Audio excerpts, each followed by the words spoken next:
cada 15 días paramos y nos sumergimos en las lecturas que nos recomienda Joaquín Posado, hablando con Esther Martín, así que cuanto más ruido haya afuera, más oportuna esa recomendación.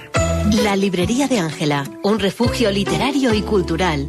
Libros y objetos curiosos. Librería singular especializada en editoriales independientes. Un espacio cultural concebido para dar visibilidad a autores noveles y a todos los consagrados que nos quieran visitar. Organización de eventos socioculturales, presentaciones de libros, firmas de ejemplares, recitales de poesía y lecturas de relatos, charlas, coloquios y filandones. La librería de Ángela, un lugar para soñar. Calle de los Herreros 38, Benavente. Síguenos en Instagram.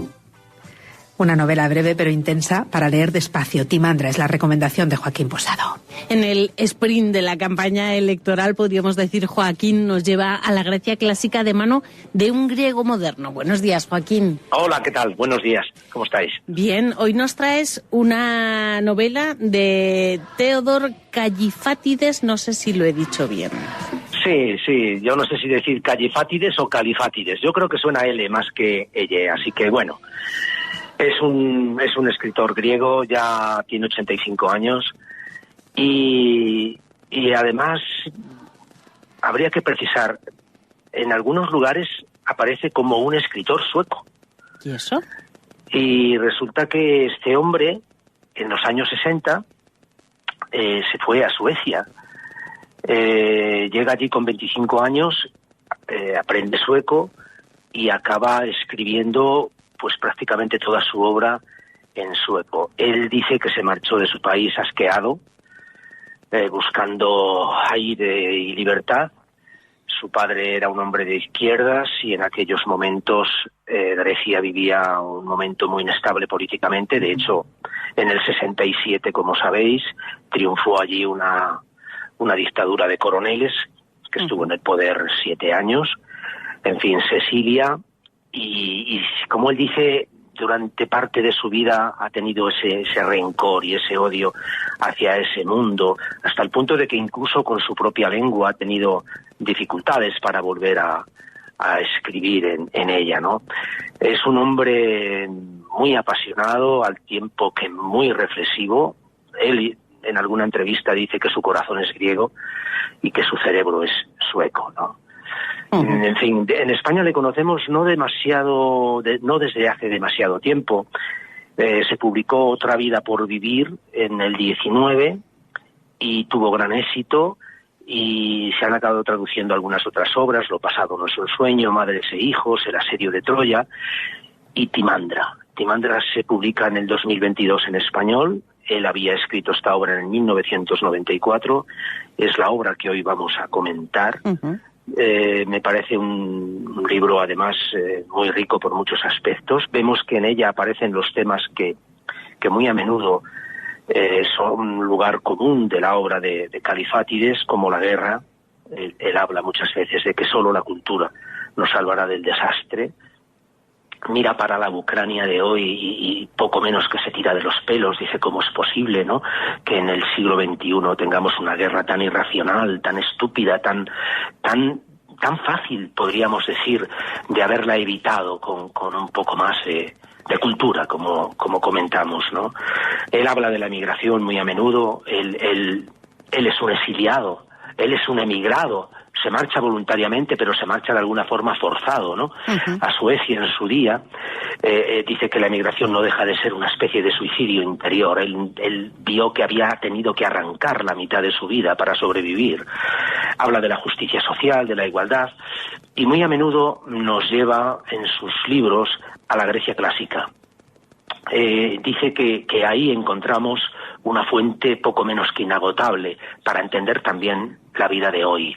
Esa Grecia de hace 2500 años, el siglo V antes de Cristo, el llamado siglo de Pericles. Ahí precisamente nos lleva Timandra, esta novela de apenas 200 páginas que podréis leer con deleite, podréis disfrutarla.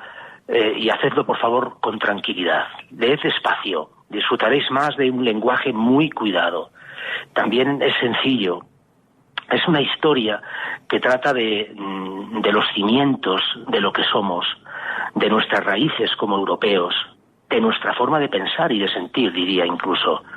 Tiene un ritmo pausado, pero ahí late en el relato una tensión que vamos a ir viendo a menudo que leemos, y lo hace en primera persona una mujer muy bella, muy inteligente, llamada como el título de la novela, Timandra, y nos contará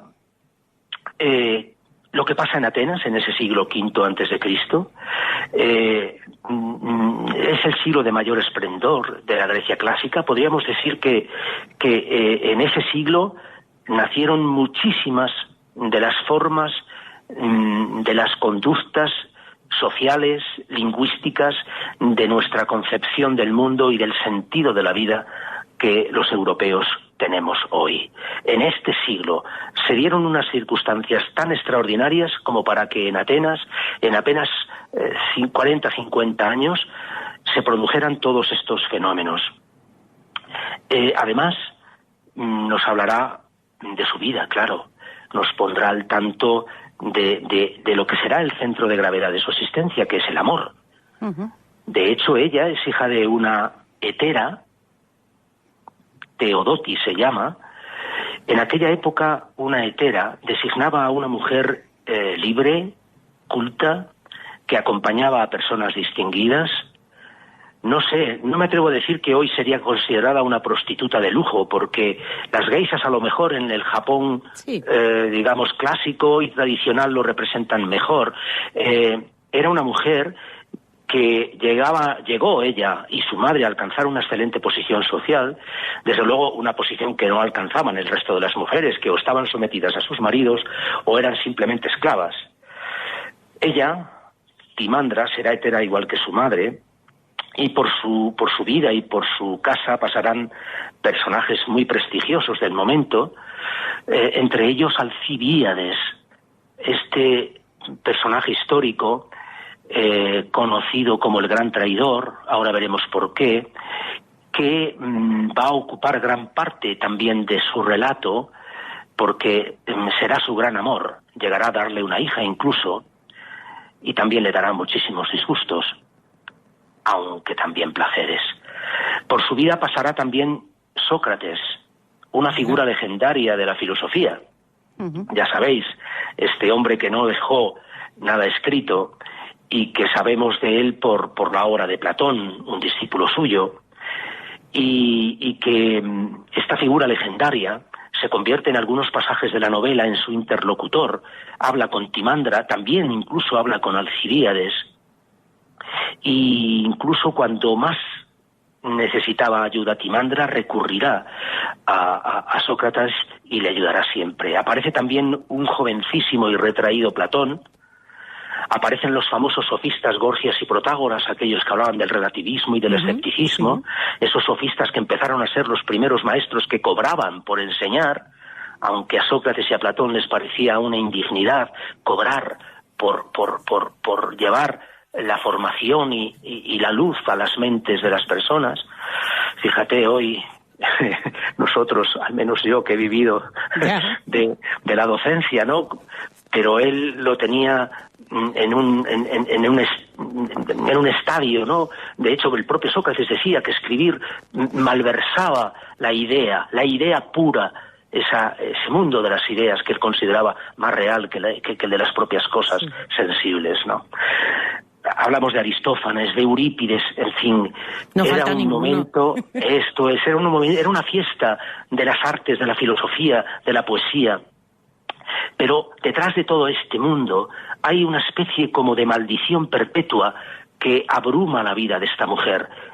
Se trata de la guerra del Peloponeso, una guerra que duró 28 años entre Atenas, esa ciudad-estado oculta, la inventora de la democracia, no olvidemos, y Esparta, una ciudad mucho más pequeña, pero muy austera, guerrera.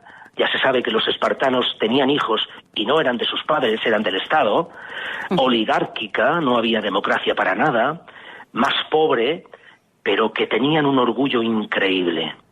En fin, ese enfrentamiento de esa tremenda guerra marcará la vida de Timandra y por supuesto de Alcibíades, que era un pariente de Pericles, el gran gobernante, y que veremos cómo va a convertir, digamos, esa guerra en motivo de exhibición, pero también de traición.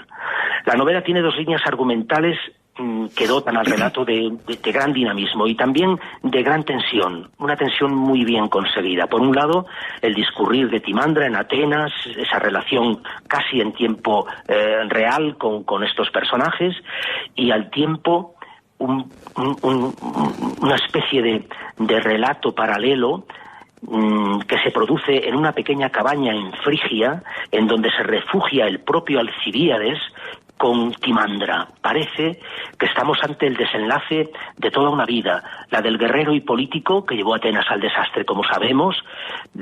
Alcibíades tuvo la idea de conquistar Sicilia y llevó al ejército de Atenas, al poderosísimo ejército, al desastre, porque encima él acabó traicionando a Atenas y marchándose con Esparta, con los enemigos acérrimos de Atenas. Estamos también ante una reflexión muy original sobre el amor, sí, y también sobre la vida política. Verdaderamente es esclarecedor el pasaje donde dice: oye, pero ¿por qué no le preguntas, le decían a Sócrates a los atenienses, ¿por qué no les preguntas por qué quieren que sea yo su general?, decía Alcibíades. Y dice Sócrates: no preguntamos al asno por qué quiere al barda, preguntamos al arriero. Y responde él: de modo que todos los atenienses